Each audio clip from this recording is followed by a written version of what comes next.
Good morning everyone. और आज हम अपनी जो पोएम है elegy written in a country churchyard को हम अपना सेकंड पार्ट जो है वो कंप्लीट करने वाले हैं। So please listen it carefully. Some village Hampden that with dauntless breast the little tyrant of the fields withstood.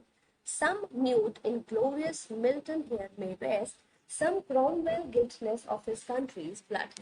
यहाँ पर poet कहना चाहता है that the poet wants to explain the idea that perhaps some persons among the dead forefathers were endowed with high abilities.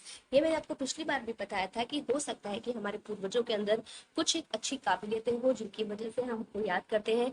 हो सकता है कि कोई हैम्पटन की तरह शूरवीर रहा हो और वो उसने अन्याय के खिलाफ जो है वो लड़ाई करी हो।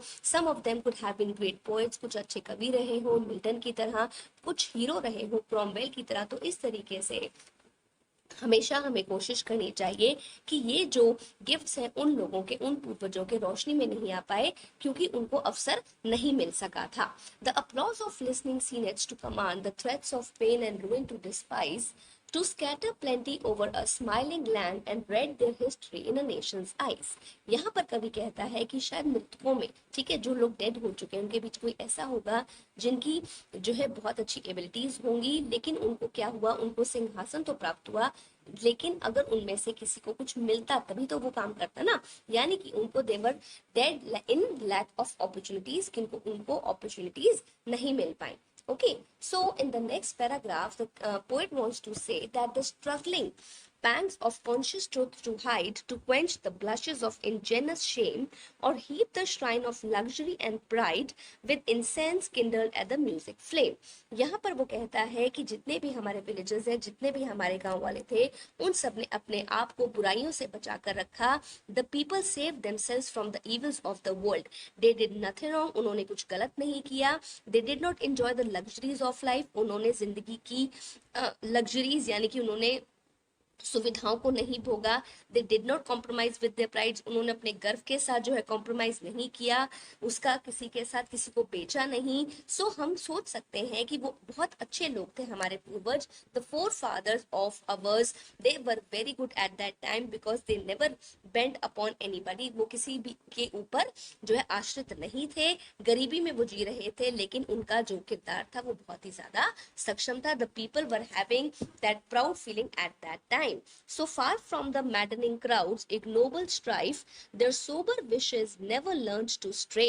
Along the cool sequester value of life, they kept the noiseless tenor of their way. So here the poet again says that this calm, very peaceful life where the dead forefathers are living in that churchyard, they are now buried okay over there, वो उस grave में, उस कब्र में दफन है, लेकिन उन लोगों ने अपनी जिंदगी में बहुत सारा स्ट्रगल किया है। The people have done struggles in their life and they have done restless activities.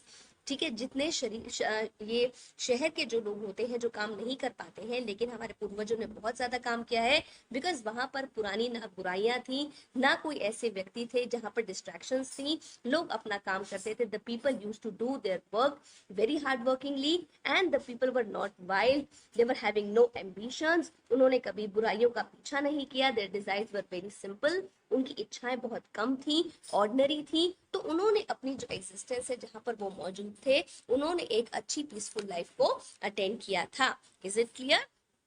The next paragraph in this the poet says that Yet even those bones from insult to protect, some frail memorial still erected nigh, with uncouth rhymes and shapeless sculptures decked, implores the passing tribute of sigh. यहाँ पर वो कहना चाहता है that the people used to live in rural areas, they were very simple, their graves were very simple, they were not having any monuments, okay, and so the thing is that their relatives, their friends were like, they have written very simple words on their tombs. Tombs का मतलब मैंने आपको पहले भी बताया था जो कब्र के ऊपर एक पत्थर होता है, उस पर हम जब किसी की याद में कुछ लिखते हैं तो वहां पर जो पुराने लोग थे वो बहुत ज्यादा सिंपल लिखते थे। अब आप ये देखिए, they used to give that tribute to the people those who have given their lives for the benefit of the culture for the villages for the people. ठीक है, तो जितने भी आज के लोग हैं, मतलब वो कंपैरिजन करता है, ठीक है, कि आज के टाइम में in this modern world people use to look for very very limelight things, bright things, ठीक है, शो ऑफ बहुत ज्यादा होता है आजकल के टाइम में, लेकिन जो पूर्वज थे उनके जो कब्र में जो दफन थे उन लोगों ने अपनी जिंदगी को बहुत ही अच्छे तरीके से बिताया था।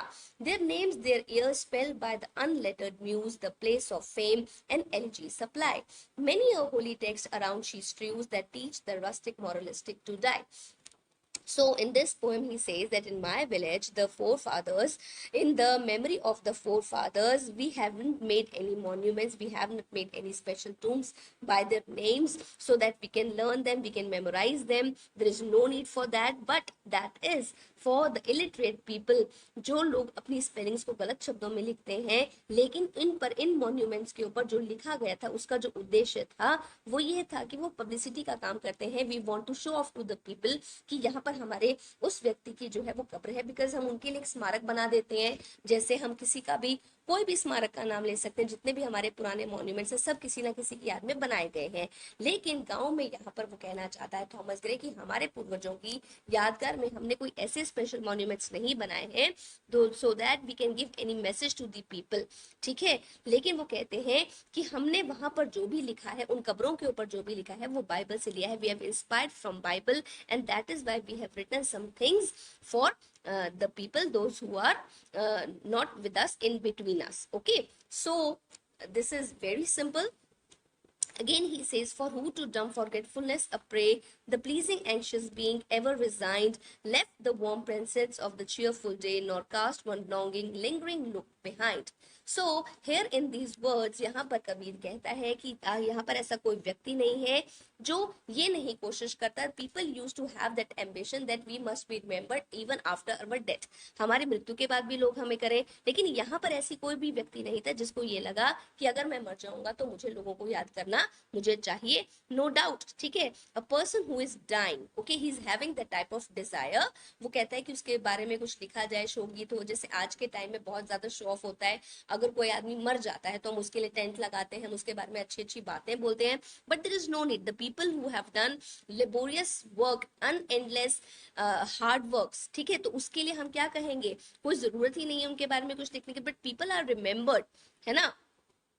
But we say that, but फिर भी क्या होता है, कहीं ना कहीं is having a very small desire in his heart, उसके दिल में होता है कि कुछ ऐसा कुछ हो कि लोग मुझे याद करें। So people are having that type of simple wish that people must remember him even after his death by making any song और एनी मॉन्यूमेंट और writing some good words for his. ठीक है, तो ये एक बड़ी सिंपल सी wish होती है, ये हर कॉमन आदमी के अंदर हमें मिल जाती है। ओके, ठीक है, so that's for today, and tomorrow we will complete our third part, that is elegy written in a country churchyard. Thank you for today.